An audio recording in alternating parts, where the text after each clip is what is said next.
Baik para jamaah sekalian yang sama-sama saya hormati, sesuai tema yang sudah disampaikan, insya Allah pagi ini kita akan membahas salah satu tema, yaitu 3 pesan malaikat Jibril kepada Kangjeng Nabi. Ini diambil dari makalah kitab Nasoihul Ibad. Ada 3 pesan malaikat Jibril kepada Kangjeng Nabi secara khusus, tapi secara umum ini pesan juga untuk kita umat Kangjeng Nabi pastinya. Bismillahirrahmanirrahim. Wal maqalatu tasi'atu qala Jibrilu alaihi salam, ya Muhammad isma syi'ta fa innaka mayyitun wahbib man syi'ta fa innaka mubarikuhu wa'mal ma syi'ta fa innaka majiyun bihi. Ada 3 pesan malaikat Jibril kepada Kangjeng Nabi. Pertama, kata malaikat Jibril, ya Muhammad, wahai Muhammad, isma syi'ta, hiduplah semaumu. Kata malaikat Muhammad, hiduplah semaumu. Tapi ingat, fa innaka mayyitun, kamu itu bakal mati, akan meninggal dunia.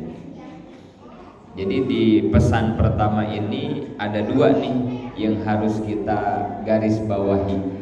Pertama, manusia hidup itu punya kemauan. Yang pertama itu ya. Ibu-ibu punya kemauan apa enggak? Nah ya banyak ya. Udah pintar berarti ngajinya ini ya. Jadi kalau ditanya punya kemauan, jawabannya banyak ya. Bukan punya tapi banyak. Apa aja pengen. Nah itu ya, punya kemauan gitu. Banyak kemauan itu, apa aja pengen. Apeng disebutnya. Ngelihat HP baru pengen gitu ya. Ngelihat rumah baru pengen aja deh. Baju apa aja pengen nah, itu disebutnya hawa nafsu, disebutnya gitu ya, hawa nafsu. Perempuan ngelihat lelaki ganteng pengen nggak?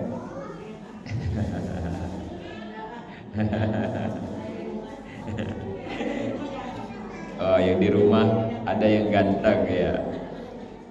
Suami ngelihat wanita cantik pengen nggak?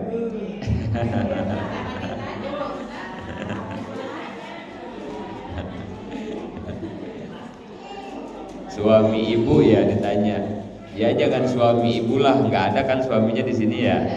Udah aja saya, saya aja lah. Tanya, pengen nggak sama perempuan wanita cantik? Kalau saya jawab enggak, ya enggak pengen, enggak resep, enggak suka. Nah, ini saya pulang harus dicek ini ke psikiater. Ini Pak Ustadz normal apa kagak gitu ya. Kalau manusia normal pasti ngelihat HP baru pengen, ngelihat rumah bagus pengen, ngelihat yang cantik pengen, suka gitu ya. Pasti secara normal. Itu namanya hawa nafsu. Kalau nggak pengen, nah berarti tidak normal, berarti gitu ya. Nah, yang lebih tidak normal apabila keinginannya tidak ditimbang-timbang. Nah, nanti di depan ada akal, ada ruh di depan itu ya. Nah, itu yang lebih tidak normal itu. Sekedar pengen HP yang baru wajar, normal. Tapi ada yang lebih tidak normal apabila keinginannya itu tidak ditimbang-timbang oleh akal dan ruhnya, ruhaninya, gitu ya. Jadi pertama poinnya bahwa hidup manusia itu pasti punya keinginan, punya hawa nafsu. Tapi di dalam Quran Allah mengingatkan innan nafsa la ammarotum bisu, sesungguhnya hawa nafsu lebih cenderung nyuruh ngajak kita melakukan sesuatu yang buruk. Itu karakteristik hawa nafsu gitu ya di Quran. Jadi dia itu lebih banyak ngajakin yang gak baik-baik, hawa nafsu ya. Ibu-ibu suka pengen ngaji gak? Suka pengen ngaji gitu? Suka pengen tahajud gak? Suka pengen duha gak? Suka gitu ya. Suka pengen sholat witir gak? Sholat witir yang habis isya itu ya. Suka pengen ngehatamin tadarus Quran gak? Pengennya itu datang setiap tahun berapa kali? Pengen itu ya, nafsu itu ya. Pengen yang baik-baik kan gitu ya. Nah itu kita rasakan dalam 1 tahun itu pengen ngehatamin tadarus Quran. Nah itu ya, rasa itu pengen itu dalam 1 tahun datang ke dalam hati kita, diri kita itu berapa kali yang kita rasakan ya. Itu ya hawa nafsu itu begitu. Ini ngaji nih, setiap hari Sabtu, ya tiap minggunya teh. Oh 2 minggu sekali ya. Nah ini setiap hari Sabtu nih kita ngaji 2 minggu 1 kali. Banyakan pengen ngajinya, apa banyakan nggak pengennya? Gitu ya. Kadang pengen ngaji tuh pengen gitu ya, tapi kita banding-banding banyakan pengennya apa banyakan enggaknya. Nah gitu ya. Kalau sekarang pengen ngaji apa enggak ini? Ada kali yang enggak juga ya. Iya ya, enggak ada kepengen juga ada kali ya. Tapi nyampe maksudnya gitu ya. Enggak pengen tapi nyampe. Berarti nyampenya apa? Nggak pengen tapi dia nyampe, berarti kesininya dalam keadaan apa? Terpaksa. Berarti begitu ya, terpaksa. Dan ternyata untuk mengalahkan hawa nafsu salah satunya itu harus bisa dipaksa. Kalau guru ya suka ngajarin doa yang dari mana kali itu doa ya? Kalau kita lagi nggak mau ibadah, baca doa ini kan itu ya. Ada itu doanya ya. Apa doanya ibu-ibu? Allahumma. Nggak ada yang ijazah ibu-ibu di sini berarti ya doanya ya. Ini sudah doang apa ya? Kalau kita lagi malas ibadah, baca nih doa ini katanya. Allahumma paksa. Iya itu ya. Itu kata guru gitu. Jadi ada 5 ibu-ibu untuk kita bisa tahapan ngelawan hawa nafsu gitu ya.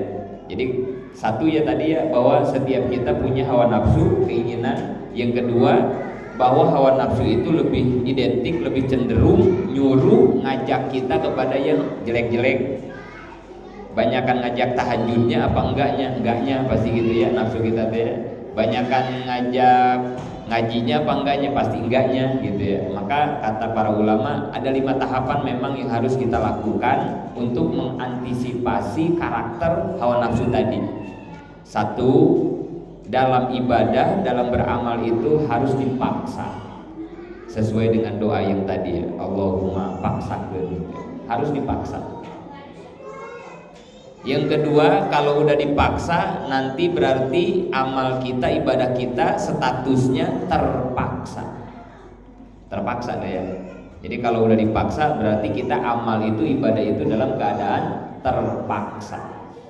Yang ketiga, nanti setelah terpaksa lama-lama dia akan bisa. Kalau udah terpaksa ya. Yang keempat, setelah bisa akan terbiasa. Kalau udah sampai ke tahap yang keempat, baru dia akan sampai di tingkat yang kelima, menjadi manusia yang beramalnya secara luar biasa. 1 dipaksa, kedua terpaksa, lama-lama jadi bisa, terus terbiasa, baru luar biasa. Sekarang ibu-ibu ngaji udah ada di tahap yang mana ini? Dipaksa, terpaksa, bisa, terbiasa, apa yang udah luar biasa? Kita jawab di hati masing-masing ya. Tahajud. Ada yang suka tahajud nggak di sini? Nggak usah dijawab ya, nanti jadi sombong. Oke, tahajud kita masih dalam tahap dipaksa, terpaksa, bisa, terbiasa, apa luar biasa? Beda enggak? Beda. Efeknya, dampaknya beda ya. Yang 5 ini beda. Orang yang dipaksa, ya dipaksa namanya juga ya. Ini kayaknya kita ngaji dipaksa semua ini. Saya nih ya. Kalau nggak di WA, kalau nggak diingetin, kalau nggak diundang sama si Teteh, apa saya mau kesini tiba-tiba datangan itu ya. Teh, nanti besok saya ngajar, apa saya bakal begitu kan? Nggak mungkin. Karena di WA aja kan itu, Ustaz bisa nggak ngisi? Aduh, ngejawab kagak bisa. Emang waktunya ada kan itu ya. Mau nyari alasan apa nggak bisa kan itu. Insya Allah teh hadir. Nah itu ya. Itu amal kita tuh harus dipaksa. Suami kita nih ya. Sekarang lagi pada ngapain suami kita? Jangan ada yang bilang tidur. Lagi nyari nafkah ya, lagi kerja ya. Ada yang ngajar, ada apalah gitu ya. Yang nyari nafkah lah, misalnya yang lagi nyari nafkah. Kenapa suami kita hari ini saat ini lagi nyari nafkah? Kenapa coba? Nah, itu ya. Kenapa suami kita nih sekarang kerja nih nyari nafkah ya, nyari duit kan gitu ya. Coba Anda tanya, pasti sejujurnya suami kita itu dipaksa. Dipaksanya oleh apa coba? Ya, enggak lama istri ya. Dipaksa oleh keadaan. Kalau suami gak nyari uang, gak kerja, bagaimana? Iya, ini si soleh nggak apa-apa, biarin nggak apa, udah biarin ibu, biarin udah, biarin dah nggak apa-apa. Ya. Ingetin ya yang pernah saya sampaikan ya, kalau kita bawa anak ngaji, anaknya diem, pulang ngaji harus diperiksa ya. Tapi kalau kita ngaji bawa anak kita jalan, nah itu berarti normal, itu sehat dan normal. Ya. Yang penting ibu-ibunya jangan ini, harus biarin maksudnya, mereka dengan dunianya, kita dengan dunianya gitu. Dan sangat bagus ya anak-anak dibawa ke majlis-majlis taklim dari kecil ya, mengajarkan, mengingatkan kepada mereka tentang ngaji, tentang masjid, tentang mushola ya. Gak apa-apa ya. Jadi yang maksa suami kita kerja adalah keadaan. Gak kebayangkan ya seorang bapak anaknya minta jajan, kan begitu ya. Begitu minta jajan kagak punya, udah itu yang paling membuat hati kita, suami. Atau seorang istri minta dibelikan sesuatu, itu ya. Kecuali suami yang tega kali gitu ya. Kalau yang tega mah masa bodoh, mau minta apa gitu ya, suami yang tega mah ya. Tapi kalau yang suami memang sayang, perhatian, peduli, kayaknya nggak bakalan kuat ya. Anak minta sesuatu, istri minta sesuatu, terus kita tidak bisa ngasih gitu ya. Kayak saya, kalau istri saya minta dibeliin, kan kalau perempuan, ibu-ibu yang paling resep hobi yang sama-sama, rata-rata sama lah suka gitu ya. Dibeliin apa biasanya kalau istri itu? Emas, perhiasan emas itu ya. Itu yang semua rata-rata sama lah gitu ya. Itu istri saya tuh kalau udah minta tuh ya, beliin gelang apa, beli apa ya emas gitu ya. Saya tuh langsung diem aja. Mau dia mau ngomong apa juga minta perhiasan, saya diem aja. Dia nggak ngomong, diam aja gitu. Tadi udah kesal nih, udah sejam apa udah ini, udah nggak ditanggepin, baru dia ngomong, Bi kok diem aja sih? Kan tadi Umi pengen dikasih emas gitu. Ya terus kan diam itu emas nih, bicara itu perak. Jadi Abi diem dia lagi ngasih emas. Bukan emas diem, emas yang di sana di toko emas Jakarta gitu ya. Itu yang rata-rata biasanya para istri, para ibu yang diinginkan rata-rata perhiasan gitu ya, perhiasan. Dan ketika kita tidak bisa memberikan, kayaknya hati kita nggak ngasih ya, hati kita. Apalagi kalau anak ya minta jajan. Gara-gara itu suami kita ngantuk-ngantuk, panas-panas, capek-capek, dia maksain nyari uang. Jadi dalam keadaan dipaksa oleh keadaan, berarti nyari uangnya terpaksa.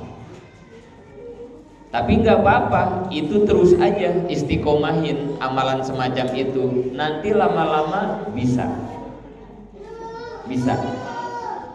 Udah bisa diistiqomahin lagi, lama-lama jadi terbiasa. Ibu-ibu nih sekarang nih ya, udah bisa ngaji apa udah terbiasa ngaji? Ini ngaji kita yang sekarang nih ya, udah bisa ngaji apa udah terbiasa ngaji? Jangan ngaji dah susah nyontoinnya itu mah ya, takut masih beda ya. Sama HP aja lah. Ibu-ibu udah bisa bawa HP apa udah terbiasa bawa HP? HP aja dah yang gampang nyontoinnya. Kalau ngaji mah takut beda-beda jawabannya ya. HP aja dah. Ibu-ibu udah bisa bawa HP apa udah terbiasa bawa HP? Kan beda ya. Beda nanti kan dampaknya ya. Kalau orang yang bisa bawa HP, ya bawa HP bisa gitu ya. Tapi kalau orang yang udah terbiasa bawa HP, kalau HP-nya ketinggalan maka balik lagi kita ya. Mau ngaji HP ketinggalan ya. Jadi kalau udah terbiasa mah kalau nggak dilakuin tuh kayak ada yang hilang kan gitu ya. Nggak betah kan kita ya. Kalau sesuatu amalan udah menjadi terbiasa maka begitu ya. Ketika tidak dilakukan kayak yang ada yang hilang, nggak sempurna kan gitu. Ada yang nggak betah kan gitu ya, karena sudah terbiasa. Ada yang kayak ada yang ketinggalan nih, ada yang kurang nih apa ya, lihat-lihat dompet, tas, oh HP. Udah nyampe musola lagi balik lagi gitu ya, balik lagi ke rumah, ambil HP karena tidak terbiasa kemana-mana nggak bawa HP. Tahajud, duha, kita ada di posisi terpaksa bisa apa terbiasa tahajud. Caranya kayak tadi aja begitu ya. Kalau tadi malam kita tidak tahajud, apa rasanya pagi hari ini?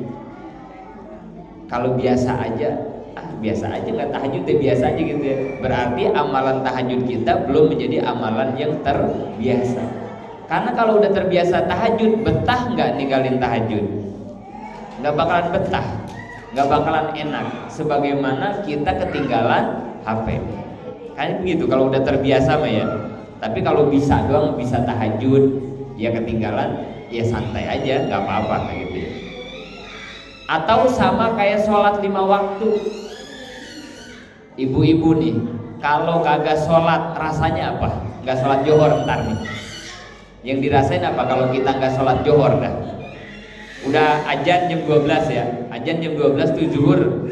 Kalau sekarang mah jam 12 kurang ya, zuhurnya ya, 11.45an ya. Udah azan, kita nggak sholat zuhur, masih main HP, masih masak, masih nyuci, masih ngobrol, masih apa aja lah, masih diem gitu ya. Jam 12 kagak sholat, jam 1 kagak sholat, rasanya di hati kita gimana? Betah nggak?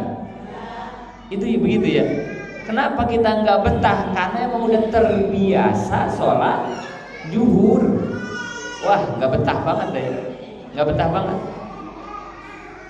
Tapi nggak betah juga kita sholat zuhur gak? Hati itu nggak betah ya. Tapi kita sholat zuhur gak? Ada yang sholat zuhur, ada yang tetap ya ntar dulu kan gitu ya. Ntar dulu aja. Padahal mah hati nggak betah ya. Tapi nggak sholat zuhur, ntar dulu aja, ntar dulu.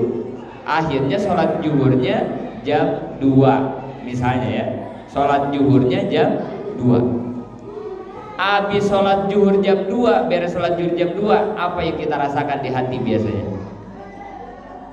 Udah sholat zuhur ya, jam 2 tuh udah kita laksanain sholat zuhur ya. Biasanya di hati kita rasanya apa? Udah beres sholat zuhur ya, duh tenang gitu ya. Udah sholat zuhur jam 2 tuh ya, aduh tenang. Mencek orang Sunda mah, aduh jong-jong ke sholat mah gitu ya. Omongan begitu bener apa kagak? Bener gak? Orang udah sholat, terus dia ngomong, duh tenang ya, udah sholat mah, udah jong-jongnya nggak sholat mah atau sholat mah. Omongan begitu bener gak? Kita suka ngomong begitu nggak habis sholat. Atau begini, kita lagi ngobrol atau apa musyawarah azan, sholat dulu yuk, biar jong-jong kayak gitu ya. Udah sholat makan biar tenang, suka ada begitu juga ya. Akhirnya habis sholat begitu tuh ngomong, tuh kan ya udah sholat mah tenang, jong-jong gitu ya. Omongan begitu bener apa enggak? Terserah kita deh ya. Nah sekarang kita cek, sebetulnya ketenangan itu harusnya ketika sholat apa setelah sholat? Gitu ya. Ketenangan ya, sebetulnya ketenangan itu ketika sholat apa setelah sholat kan begitu ya. Kalau sebelum sholat nggak usah dibahas ya, kita belum sholat pasti nggak tenang kan itu. Tapi rasa tenang itu harusnya kita dapatkan ketika kita sholat apa udah beres sholat kan, harusnya begitu ya. Sampai Nabi mengatakan qurratu aini bis sholat, gitu kata Nabi ya. Ketenangan hatiku, kebahagiaan hatiku ketika sholat. Tapi kita kayaknya dapatnya lagi sholat apa udah sholat? Ya nggak apa-apa maksudnya ya. Toh itu juga nggak salah-salah banget ya. Kita tenang habis sholat ya nggak salah-salah banget. Cuma nanti lagi ngomong begitunya jangan kenceng-kenceng. Ya takutnya dipikir nih ada orang yang kelasnya di atas kita dikit gitu ya. Nanti kita disenyum-senyumin sama dia. Dia mah tenangnya habis sholat. Berarti dia belum merasakan nikmatnya sholat. Padahal kata Nabi, qurratu aini bis sholat, kebahagiaan hatiku mah lagi sholat, bukan habis sholat, gitu ya. Bukan habis. Kenapa kita tenang habis sholat? Kita bisa ngelanjutin ngobrol, nggak keganggu makan, kan gitu ya. Makanya nih, kalau disuruh makan, udah waktu sholat, kita milih mana? Iya kan ya? Iya kan udah datang waktu sholat ya. Misalnya lagi bertamu ya, terus kita disuguhin makan kan itu ya. Milih makan dulu, milih sholat dulu. Tergantung kita ya. Kalau pengen tenang makan, sholat dulu. Kalau pengen tenang sholat, kan gitu ya. Bagusan makan dulu, sholat dulu berarti. Pilihannya begitu ya. Kita dihadapkan dengan dua pilihan nih. Mau makan dulu, mau sholat dulu. Kan pasti otak kita berpikir gitu ya. Kalau pengen tenang makan, sholat dulu. Tapi kalau pengen tenang sholat, makan dulu. Kita mau milih yang mana? Mau milih tenang makan apa mau milih tenang sholat, kan begitu ya. Kalau sholat dulu, lagi sholat mikirin makan. Kalau makan dulu lagi makan mikirin, bagusan lagi makan mikirin sholat, apalagi sholat mikirin makan.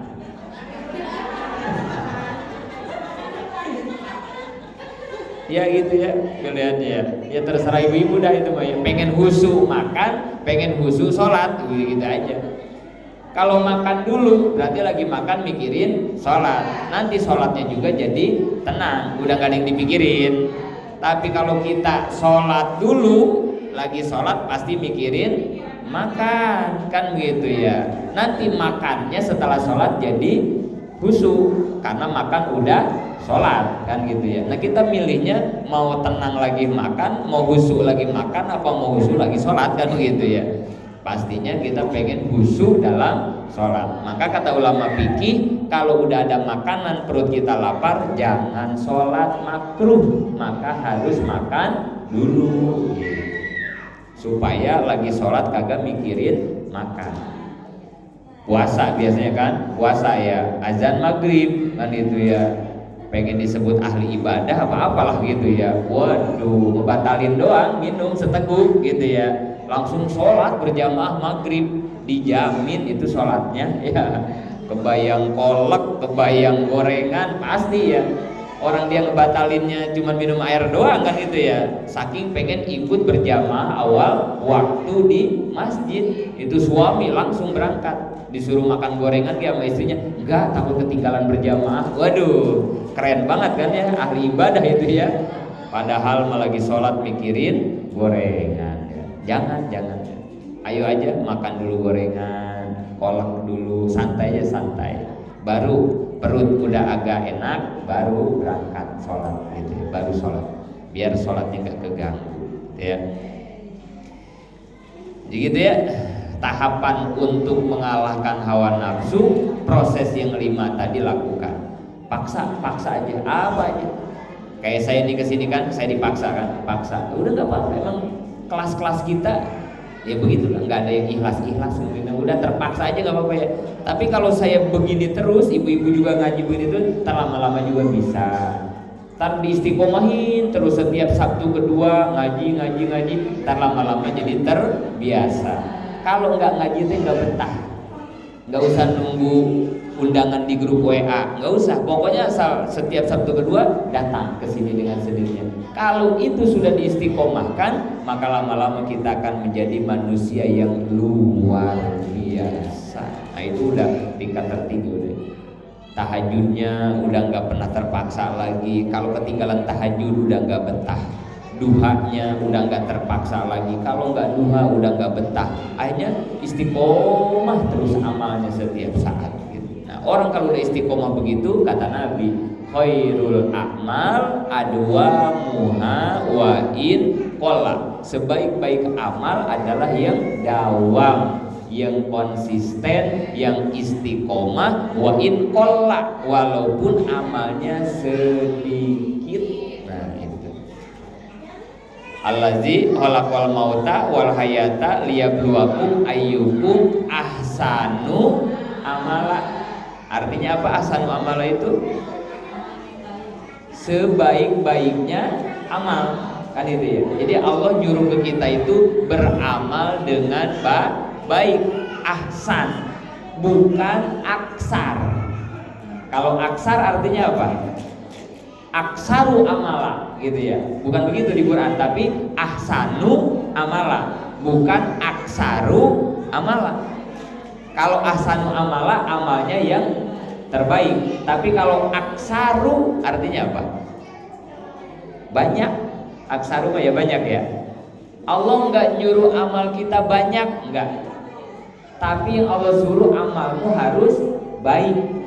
Jadi dalam beramal itu yang dipinta, yang dituntut, yang diharapkan kualitas bukan kuantitas.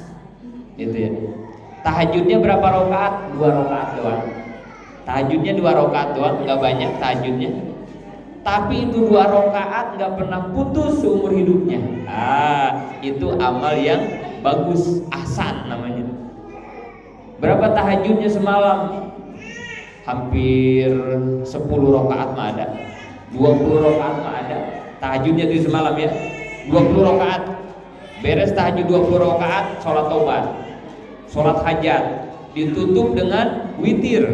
Kan witir mah harus menjadi sholat akhir malam kita kan gitu ya. Ditutup sama witir. Witirnya berapa? Enggak 3 rakaat dia mah, yang paling keren 11 rakaat witirnya juga. Tahajud 20 rakaat, hajat, taubat, udah segala apa aja, istighfar, udah sholat sunat mah semua dah.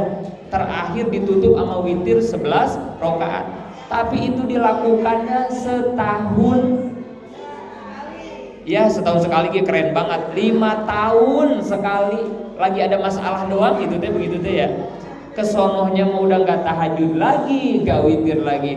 Itu bukan amal begitu yang Allah harapkan. Allah nggak suka amal begitu mah ya. Jadi mendingan sedikit tapi dawam gitu ya. Yang kedua, amal yang baik itu ahsanu amal itu walaupun sedikit tapi berbobot, berkualitas deh begitu ya. Sholat tahajudnya 2 rakaat, duhanya 2 rakaat tapi khusyuk. Itu khusyuk dibanding witirnya 11 rakaat ngelamun gitu ya. Mendingan witir serokaat aja. Boleh nggak witir serokaat? Sholat witir ya, sholat witir 1 rakaat boleh nggak? Sholat witir itu kan sholat ganjil. Ganjil itu dimulai dari berapa? 1. Adnal kamal 1 rakaat. Witir itu boleh ya, witir 1 rakaat. Witir itu dilakukannya kapan? Waktunya witir kapan?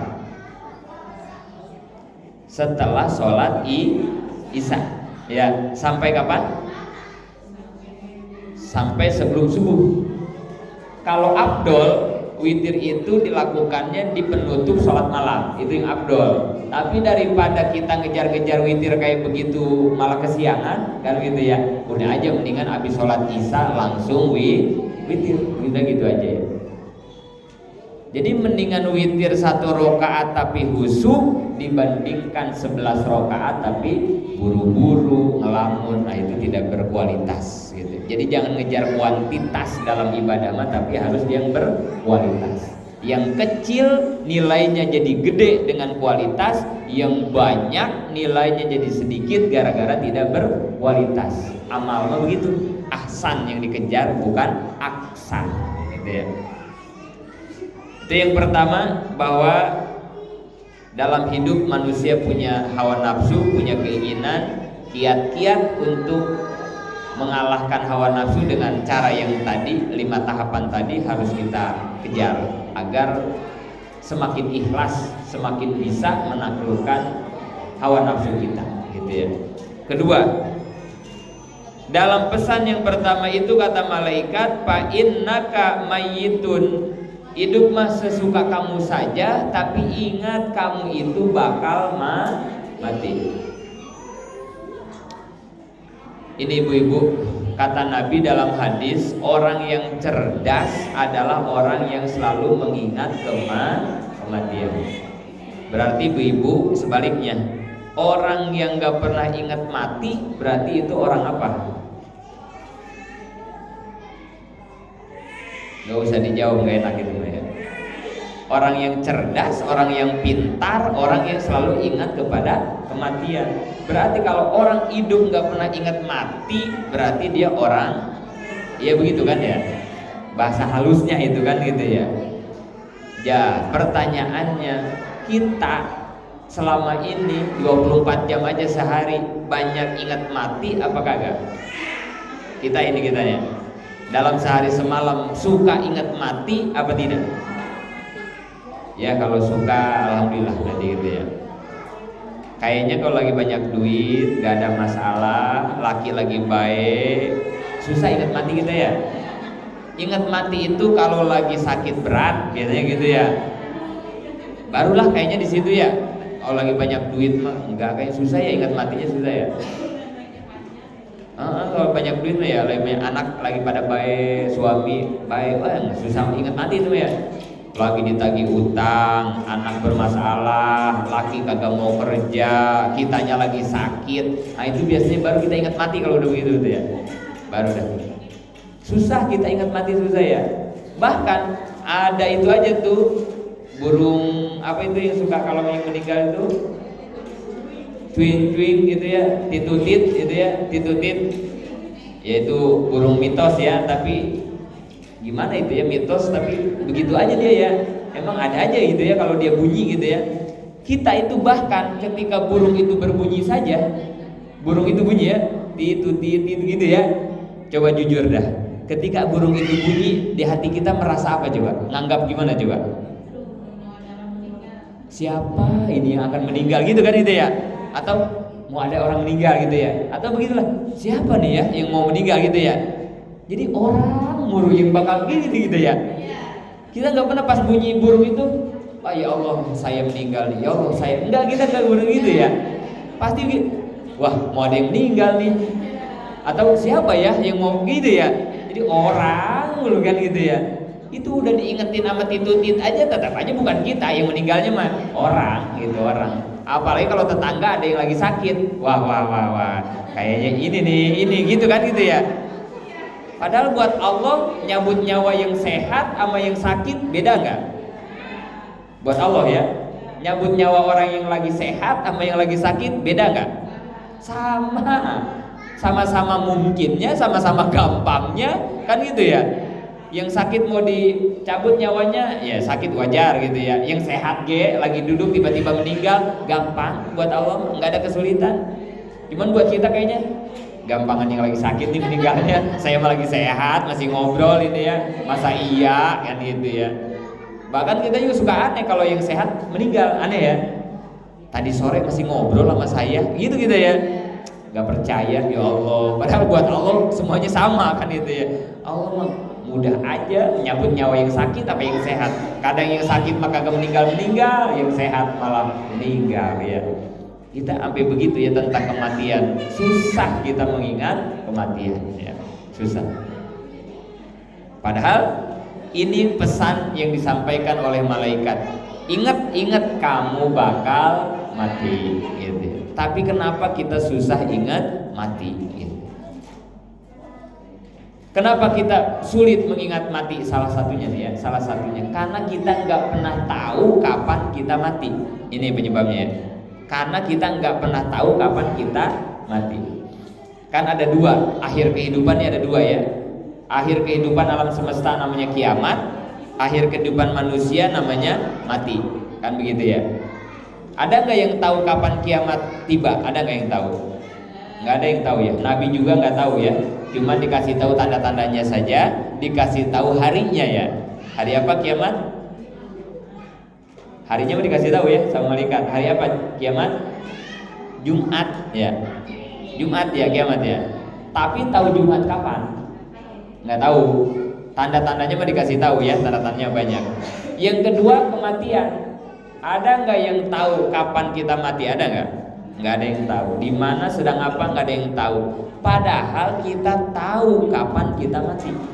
Padahal ya. Karena kita nggak tahu kapan kita mati, makanya kita lupa mulu sama mati. Kalau kita tahu kapan kita mati, insya Allah ingat sama mati ya. Bagaimana supaya kita bisa tahu mati? Begini, dalam tauhid ya, dalam kitab tauhid. Waktu ada berapa? Dalam tauhid ya. Atau dalam kehidupan kita juga nggak apa-apa ya. Waktu itu ada berapa? Waktu 24 jam kalau jam ya, 24 jam, bukan waktu jam, bukan. Hari dah, hari biar gampang ya. Waktu tapi hitungan hari ada berapa? 3. 1 hari ini, 2 besok, 3 kemarin. Jangan lusa, jangan ya. Lusa sama besok teh lah gitu ya. 3 ya, waktu nih, kata tauhid aja dulu ya. 3. Bukan kata tauhid sih ini malah. Sebetulnya paling susah ulama itu mendefinisikan waktu, susah waktu mah. Nah, ini salah satu definisinya aja. 3 waktu itu. Sekarang, besok, kemarin, gitu ya. Pertama, kemarin, hari apa kemarin? Jumat kemarin ya, Jumat. Jumat kemarin itu waktu apa bukan? Ada apa kagak ada? Nggak ada. Nggak ada ya. Cara tauhid ya. Jumat kemarin itu nggak ada kata tauhid. Sekarang kan Sabtu, Jumat ada nggak?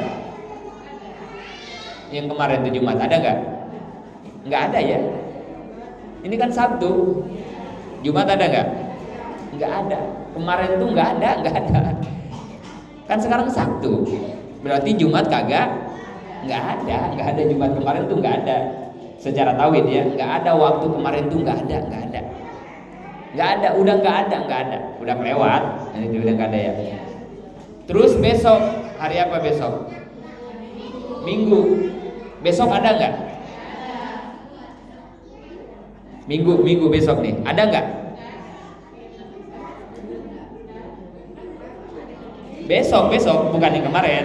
Besok nih Minggu, karena kan Sabtu. Besok hari Minggu. Hari Minggu itu ada nggak? Nggak ada. Ya, nggak ada.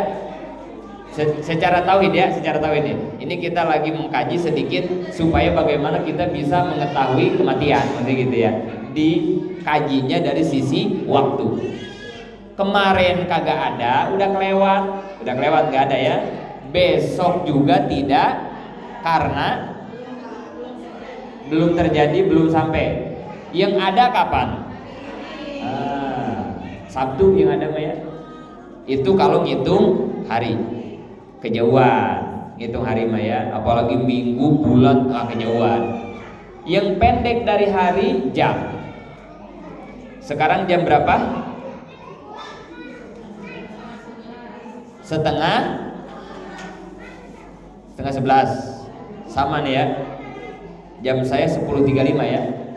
Sama ya, setengah 11 ya. Kita ngaji sampai jam berapa?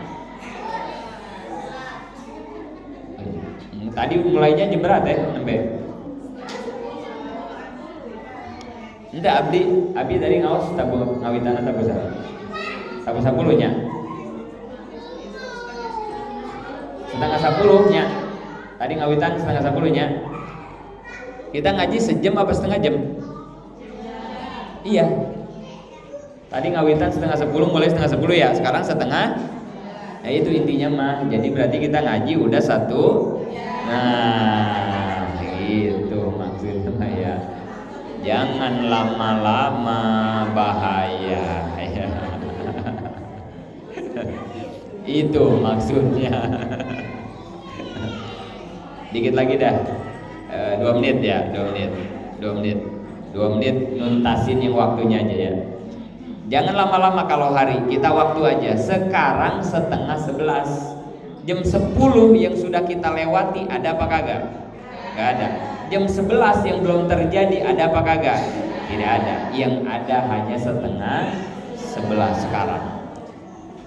Berarti secara tauhid, kalau kita meyakini hal ini, Sabtu menjadi hari apa buat kita kalau hari Minggu itu tidak ada? Hari terakhir. Berarti begitu ya. Kalau Minggu itu tidak ada buat kita, berarti ini Sabtu menjadi hari terakhir. Kan begitu ya. Hari terakhir aja ya. Jangan ngomong kematian. Berarti ini Sabtu menjadi hari terakhir kita. Sabtu yang akan datang belum tentu kita sampai. 2 minggu Sabtu lagi juga belum tentu kita sampai. Berarti ini ngaji yang kan gitu ya. Siapa yang bisa ngejamin Sabtu yang kedua besok kita bakal nggak ada? Nggak ada yang bisa ngejamin, nggak ada. Berarti ini ngaji kita yang terakhir. Ini bukan lagi ngedoain pendek umur, enggak ya. Ini sedang mengkaji secara tauhid aja ya. Ini lagi ngemasukin supaya kita meyakini, paham ke sini maksudnya ya. Kan nggak ada di antara kita yang bisa ngejamin Sabtu besok kita masih bisa ngaji ketemu, nggak ada kan ya. Maka berarti ini adalah Sabtu ngaji kita yang terakhir. Kalau ini jadi ngaji kita yang terakhir, maka kita ngajinya harus bagaimana?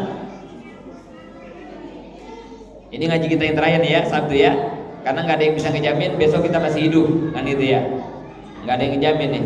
Berarti ini ngaji terakhir. Kalau ini ngaji terakhir, berarti kita ngajinya harus bagaimana? Ini ngaji terakhir nih. Nggak ada kesempatan ngaji lagi kita nih. Ini ngaji terakhir kita nih ya. Kalau ini benar ngaji kita yang terakhir, berarti kita ngaji harus bagaimana? Tadi saya udah bahas ya.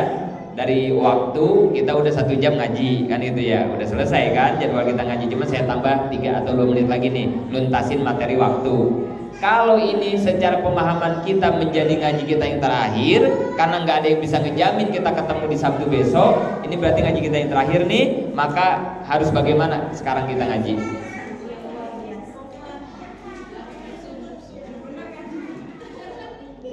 Berat nih ngejawabnya, berat nih kita ya. Berat ini ngejawabnya. Orang mau dieksekusi ya. Kamu ntar mau dieksekusi, kesempatan kamu sholat ngedoa ibadah sekarang doang, kata Al-Gojo begitu ya. Berarti dia sholat dan ngedoanya mau bagaimana? Ini dia udah mau dieksekusi, mau dibunuh ya, mau dieksekusi. Kesempatan sholatnya, ngedoanya sekarang doang nih, dikasih waktu 3 jam lah misalnya ya. Berarti nanti dia ngedoanya, sholatnya mau bagaimana ia lakukan? Dengan penuh, dengan rasa apa biasanya? Khusyuk dan banyak pasti begitu ya. Kan begitu ya? Karena kesempatan terakhir, kan gitu ya. Terakhir namanya juga. Berarti ngaji juga kalau terakhir harus bagaimana? Ngajinya khusyuk, biasanya sejam jadi. Nah bahaya kan ya, berat kita ngejawabnya ya. Tadi kan udah sejam kita harus pulang ya. Tapi ini kalau ngaji terakhir gimana ini ya? Iya kan gitu ya. Kacau ini gimana nih kita ya. Di sisi lain waktunya udah habis ngaji deh ya. Tapi di sisi lain takut gak ketemu sama ngaji minggu depan kan gitu ya. Tapi ini gak bercanda ya materi ini kita ya. Ini harus tembus ke rasa. Iya ya, kalau ini ngaji yang terakhir ya Allah, berarti ini kan kesempatan kita ngaji ini doang kan gitu ya. Ya udah Pak Ustadz, sampai asar kita ngaji deh. Kan bisa begitu kita ya. Kalau ini ngaji kita yang ya Allah, ini sholat johorku yang terakhir. Selama ini saya sholat johor ngelamun mulu, sholat johornya cepet-cepet mulu. Ini sholat saya yang terakhir. Kalau ini menjadi sholat johor saya yang terakhir, sholatnya pasti khusyuk, sholatnya pasti berlama-lama. Biasanya enggak ba'diyah juga jadi ba'diyah, biasanya enggak tadarusan juga jadi tadarusan, biasanya enggak wiridan juga jadi wiridan. Karena takut ini menjadi sholat johor yang Makanya para ulama sufi mengajarkan supaya khusyuk dalam ibadah, tanamkan di dalam diri sebelum kita ibadah, rasakan bahwa ini adalah ibadah kita yang terakhir. I'mal li dunyaka ka'annaka ta'isu abada wa'mal li akhirataka ka'annaka tamutu goda. Ketika beramal untuk dunia seakan-akan hidup selamanya, tapi kalau beramal untuk akhirat seakan-akan kita mati besok. Itu konsep ibadah dari Kangjeng Nabi, supaya tertanam khusyuk dan ibadahnya bisa berlama-lama. Tapi mudah-mudahan semuanya sehat panjang umur. Ketemu lagi di pengajian bulan depan. Ini materinya diingat-ingat. Pesan malaikat Jibril ada 3, baru pesan yang pertama. Berarti nanti kita lanjutkan pesan kedua dan pesan yang ketiganya. Mudah-mudahan sekali lagi sehat panjang umur semuanya. Kita masih bisa melakukan pengajian kita seperti biasa. Amin ya Allah ya Rabbal Alamin.